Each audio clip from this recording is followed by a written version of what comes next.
Welcome back to Series Regular, the Hollywood Reporter's all-in podcast on genre television. I'm Josh Wigler, your host here on Series Regular, and I do feel the need to clarify that when we're talking about genre, we are specifically talking about genre TV and not genre the future drug as depicted in Westworld Season 3, Episode 4, The Mother of Exiles. In The Mother of Exiles, wow, where to even begin other than the ending? And I have to warn you, if you have not watched this week's episode of Westworld yet, and you're listening to this podcast by mistake, tune out now, because The Mother of Exiles and the mother of spoilers from The Mother of Exiles is what awaits you next. As in the final act of the episode, we finally found out who Dolores brought back from the park and brought into the real world. And yes, that includes who is Charlotte Hale. I know you down to your bones. It's amusing that you think you chose to kill your own daughter. You don't even have a choice in your own grief. Who the fuck are you? Your oldest friend. Dolores. Turns out, Charlotte Hale is Dolores. Also, Connells is Dolores, the Tommy Flanagan character. Also, Hiroyuki Sanada is back on the show, straight from Shogun World and now in Singapore, and he is also Dolores. It's a whole party of Doloreses, the Dolori, as they are referred to by the people involved with the show themselves, and will for sure be referred to as the Dolori within the fandom. A mind-bending episode of Westworld, as is the show's wont, that also brings us back face-to-face with the man in black himself, William, played by Ed Harris, who's not doing so well. I know what's real. William? I know you're not fucking real! I know you're not real! I know you're not real! What's next for William now that he's been institutionalized? What's next for Dolores now that we know that there are so many Dolori? What's next for Bernard, who maybe is also Dolores? Who are you, really? We'll talk about that in a little bit here as I bring in my co-host here on Series Regular's Westworld coverage, the Hollywood Reporter's senior producer, Marya Gullo. All right, Marya, bring yourself online. Welcome back. Am I me? Are we all Dolores? Is that how this works? A Dolores for every home. Is that what the future entails? Is that everybody is going to have... Is that her plan? Is that everybody is going to be a Dolores? I wondered that. Can she make copies of the pearls? Because she can make copies of herself. Can she make copies of the pearls? And is she creating an army of Dolores? Yeah, the Dolori as they call it internally, I believe. So the Dolori we shall adopt as well. Yeah, this was a pretty wild reveal here. I loved it. Crazy, like smoke out of the ears that, you know, everybody that we've been seeing that Dolores has been teaming up with, just another version of herself. I think it's an answer that gives us lots more questions, which is always one of the most fun kinds of answers on a show like this, where it's like, okay, so at what point was Dolores copied, right? Like at what point was, which version of Dolores is this? How much does Dolores in like Tommy Flanagan's body remember about season 2? How much does Dolores in Hiro Sanada's body remember about all of season 2? Like what version of herself has she copied? And what is the environment that they are all in doing to her new experiences? Marya, as like someone who loves like Blade Runner and stuff like this, are like sort of like the theoretical questions that are raised by this. Is this in your wheelhouse? Absolutely. I am very excited about the possibilities. I love just trying to figure out, I love these characters that live in the gray, and I love trying to figure out what everybody's purpose is. Is each character headed towards a good side and a bad side, or are we seeing more of a complex kind of situation? I love knowing that I'm being manipulated by the story and wondering if my manipulations are heading me down the wrong path. Right. Well, I think it really, I feel like once you find out about this twist, it really makes last week's episode like a completely different story, because now we know who Charlotte Hale was the entire time throughout episode 3, and it's Dolores. And so when you know that and you think back on some of those events, that's pretty powerful stuff thematically, where it seems like, yeah, Dolores is sort of on the war path, and she's, hosts first, and she wants to either get rid of mankind or at least dominate humanity. And yet we see that a version of Dolores through the Charlotte Hale body and being plugged into the life of Charlotte Hale and having to do this corporate espionage. Like, she's still very much mission oriented there, and she's very much like the stone cold killer robot Dolores that we know, and many of us love from the first couple of seasons when she's strangling that guy in the park. But then there's everything that's coming out from her relationship with her child, and realizing that this boy has basically been orphaned now. It's like very hard to be sitting in this person's life. There seems to be a degree of empathy that she's building for Charlotte Hale. And that's so compelling to me, Marya, about what that says about people and personalities and consciousness, and the ongoing debates about nature versus nurture, and like, who are you in one situation might be a very different question from who you are in a completely different circumstance, the environment that helps shape and mold you. So that's fascinating that Charlotte is Dolores, and maybe seems like a version of Dolores who thinks that the main version of Dolores is going a little too far, potentially. It does start to make me wonder, because I keep asking myself, why did she bring Bernard back? Because now it becomes a even stronger feeling of like, Bernard is the one person she brought back beside all of the hosts. And I know that eventually she wants the hosts out, because she says it herself at the end of this episode. There's a place for the hosts out here.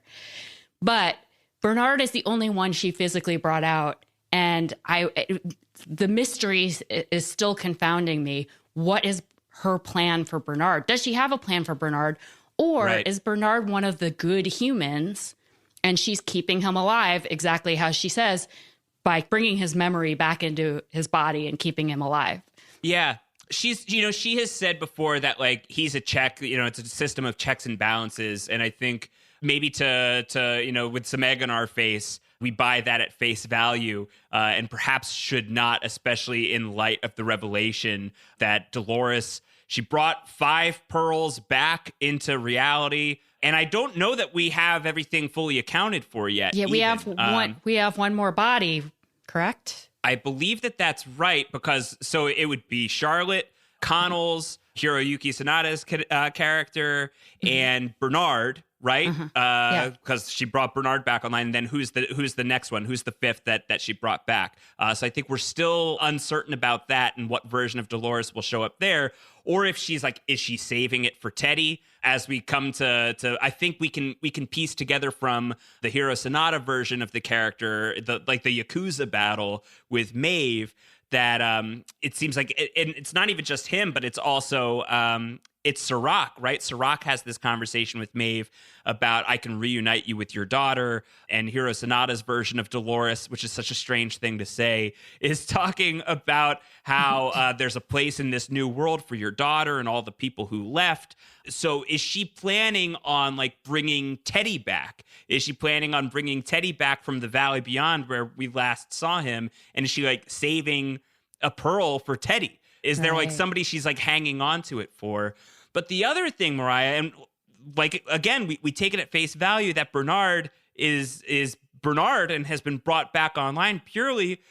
But do we have to consider the possibility that Bernard is Dolores? Oh, you just blew my mind. Like, don't we have to at least talk about that as a possibility right now? Westworld is a show that, like, there is no trust between the viewer and the creators. And many people like that, and often I like that, but sometimes it's troubling and frustrating. And the creators of Westworld, Jonathan Nolan and Lisa Joy, you brought this on yourselves. We can't trust you. You're untrustworthy storytellers. Sometimes it's fun and sometimes it's scary and frustrating. Is it too harebrained to be thinking about the possibility that Dolores brought back Bernard not purely as Bernard. Like, she has some sort of agenda with him and is trying to convince him that he's Bernard, but she's actually like going to turn a key at some point and be like, haha, you thought you were you. You're actually me. Oh, man. She's going to pull William on him?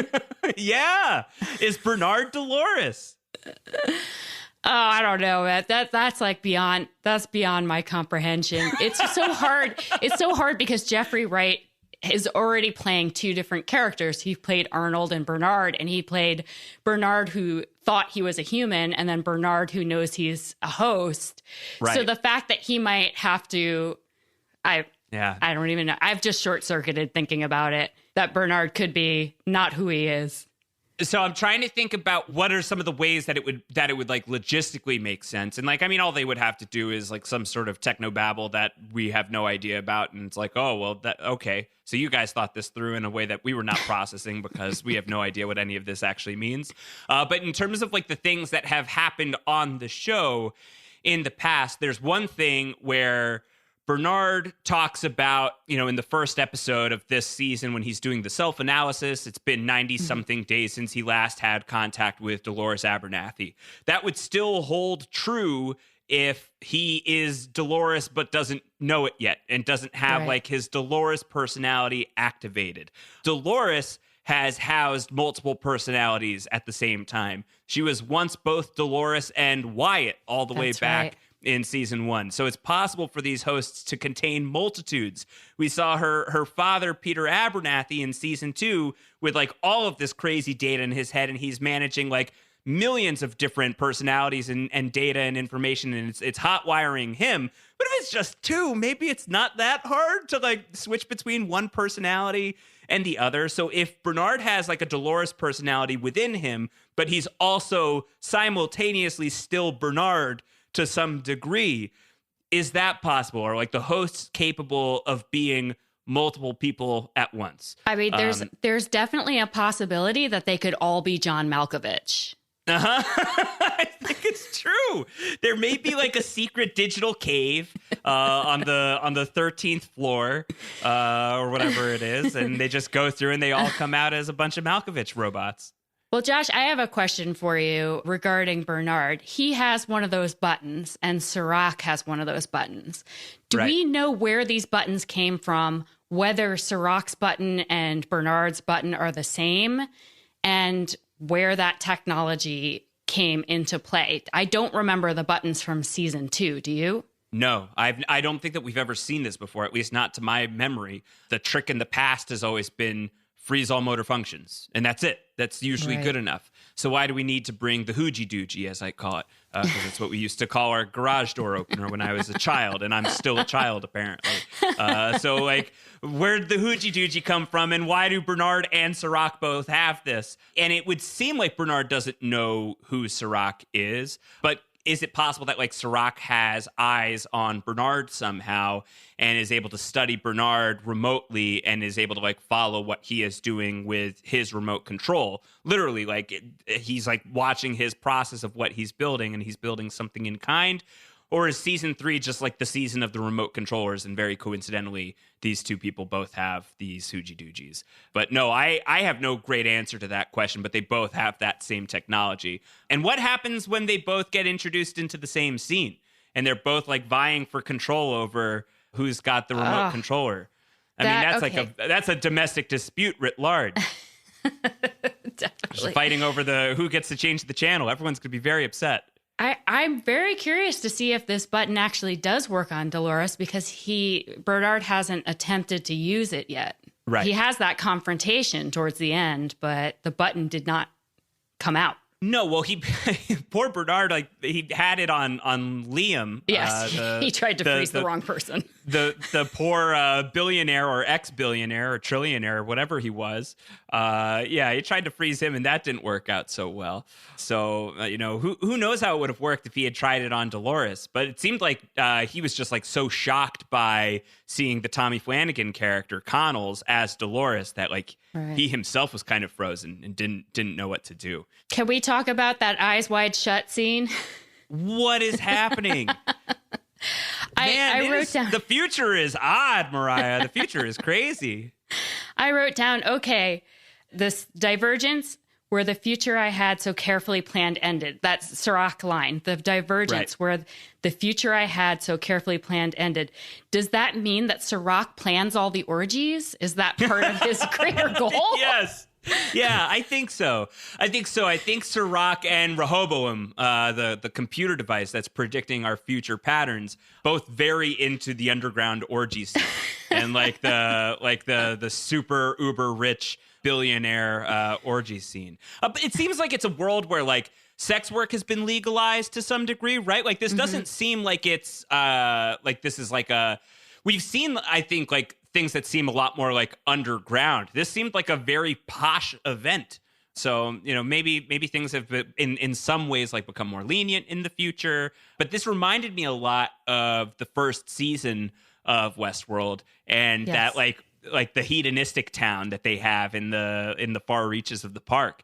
It's like, why would you even spend all of your money to go to Westworld when you could just go down to like, you know, downtown LA where they have all of these orgies and you don't have to like fly to China or wherever Westworld is. I love that Dolores points out that the world that the humans have made is so similar to the world that they made in Westworld and how surprised she was at that. Yeah, that was great. I thought the whole like gala scene was it was pretty crazy. A fight scene, the humans, LOL, the humans thinking that they were having a drug hallucination. It was hilarious. That was amazing. That was incredible. It was like, wow, it's really working. And then the one guy who like even recognizes Dolores and tries to like call her out by name. He's like, Laura, is that you? She like points to her head. Like she's like, you're just out of it, man. Like, don't worry about me. Dude. Yeah, on your head. So that was really great. And the fight scene between Evan Rachel Wood and Luke Hemsworth, really, really great. They're incorporating Luke Hemsworth had an arm injury while I think exercising during shooting early on in season 3 of Westworld. So they built that into the storyline of the character. So you'll notice he's favoring one arm in the fight scene. Really no wonder that Dolores is able to wipe the floor with the guy. Amazing. I wrote down, have a great idea for a hilarious movie called What About Stubbs?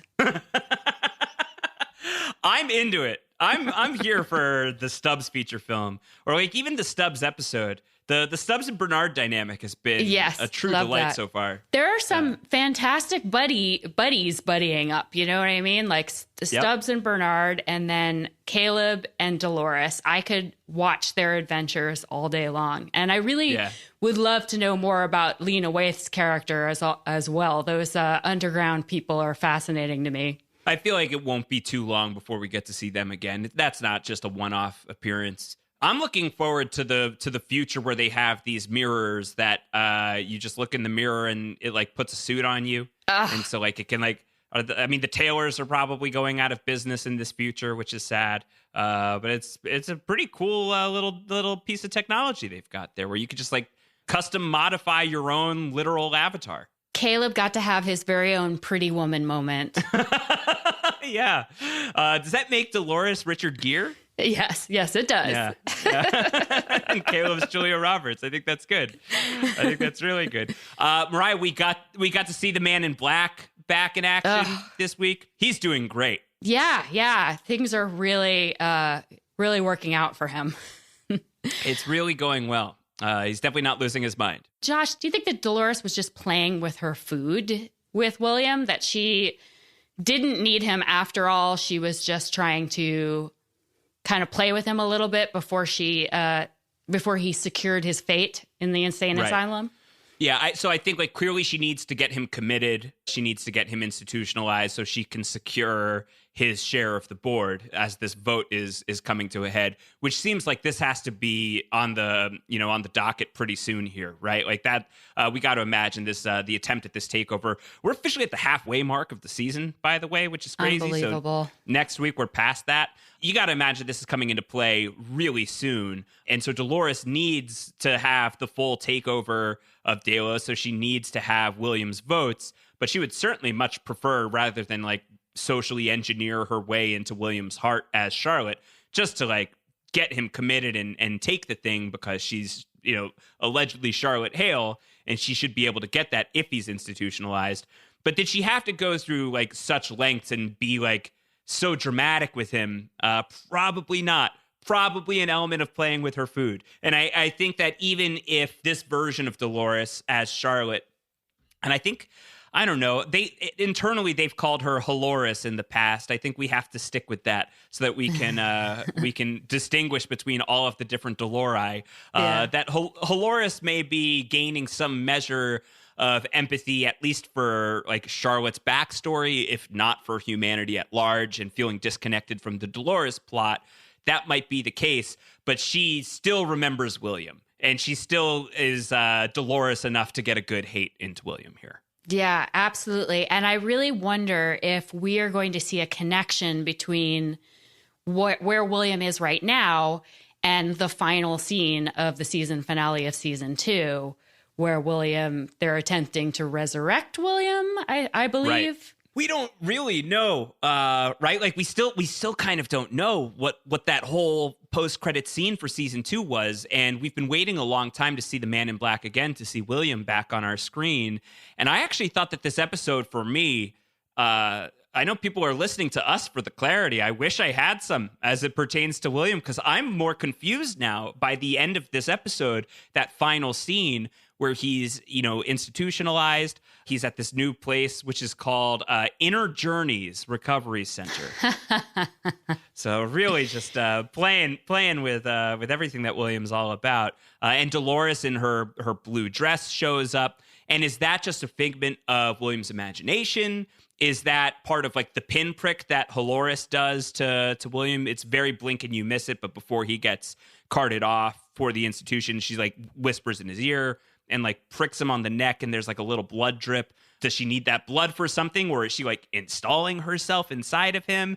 And if she's installing herself inside of him as like a ghost in the machine kind of thing, is he already a machine? Because he's asking that question of, am I me? Who am I? Is it possible that the Man in Black is already the robot Man in Black at this moment in history? Oh, man. Welcome to the end of the game. Trust issues, Mariah. I have so many trust issues with this show that I just don't know. So we'd love to hear from you, dear listeners, what your theories are about the Man in Black. Absolutely. And, I do want to say I have been trying to keep track of the music.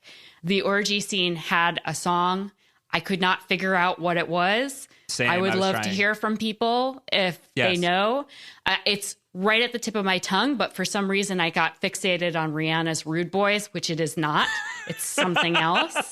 That would be amazing. Somebody tell me, put me out of my misery. I need to know. Yes. All right. Let us know. You can email us, seriesregular@thr.com. You can also tweet at both of us. I'm at Round Howard. Mariah, you're at Murderball. Yes, indeed. I love it. My favorite Twitter handle on Twitter. All right, Mariah, anything else? I mean, we didn't touch on Maeve probably nearly enough here. Maeve, once again, no surprise, just total badass. She is a badass, and I like that she's smart. She's not going against Sirach, but I can see that her survival instincts are working. But I know Maeve, and she's not going to just let Sirach use her. No, but she doesn't have any like confidants right now, so we can't hear what she's really planning, right? So we don't know what she's actually thinking at this point. She doesn't trust Dolores. She certainly doesn't trust Sirach, but she isn't currently surrounded by anybody she does trust. And as a result, Maeve's not going to tell us what she has going on. So I expect that there are going to be ulterior motives to what Maeve is doing, and we probably won't know them until she either links up with maybe Bernard, but they don't have a huge trusting relationship, a history of trust. I don't know who's out there that she really does have that with. So Maeve may just be keeping us at arm's length. She does have a good working relationship with robots. Anything robotic, anything computer, which is very, very cool to watch. Yeah, the flaw in the design for these guns of the future. She has a great line about you're a little old to not be doing your own aiming, to have a gun that aims for you. Before she tears all these guys up. So it was cool, right? Like, I mean, that was bringing some of the story of Shogun World back into the future of Westworld. So I thought that was clever, the way that they married that all together. Yeah, and it's a great commentary. One of my favorite things about Westworld is the commentary about how we are depending too much on AI, or how our greatest technological feats could be used to defeat us. What is your opinion about that, Josh? Are you pro-robot or anti-robot? Man, well, right now I'm very pro-technology because without it, certainly we would be probably unemployed, at least not employed in our current fields, and also would be so disconnected given the state of the world right now. So I'm grateful for all of that, but I am grateful while also being fearful of so much of like the data collection stuff, the Rehoboam stuff that we're seeing this season feels in many ways very eerily possible to some extent. That really sketches me out.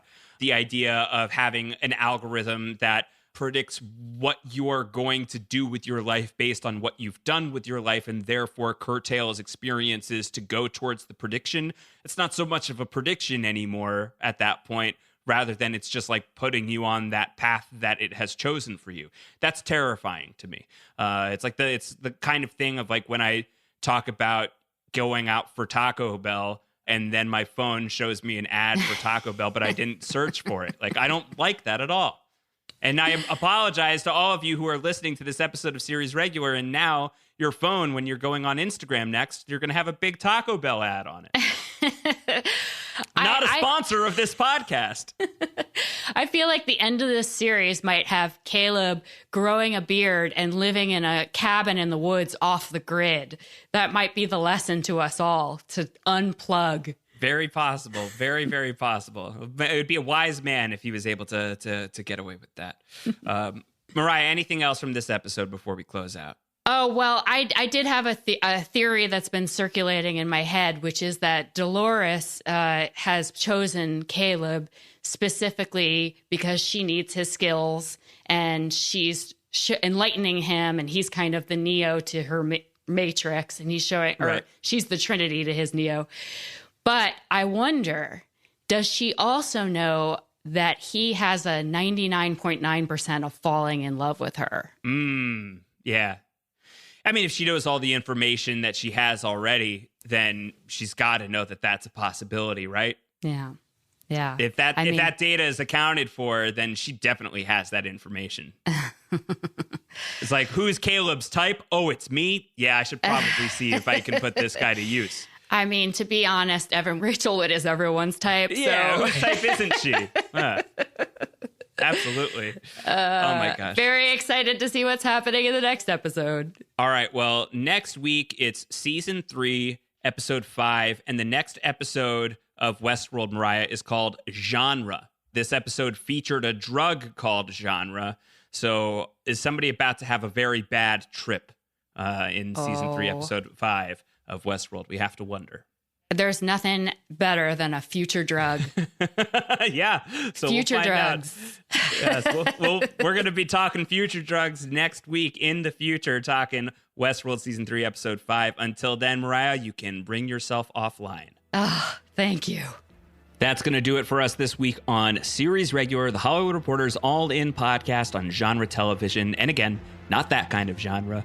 To get in touch with us, as mentioned on the podcast, Series Regular at thr.com is the way to do it. I'm also on Twitter at Round Howard. Subscribe to the podcast if you have not done so already to make sure you never miss an episode of Series Regular. Also head over to thr.com/Westworld for all of our ongoing coverage of the HBO drama, including a lot more information on that massive Dolores reveal. Until next time, everybody, may you rest in a deep and dreamless slumber.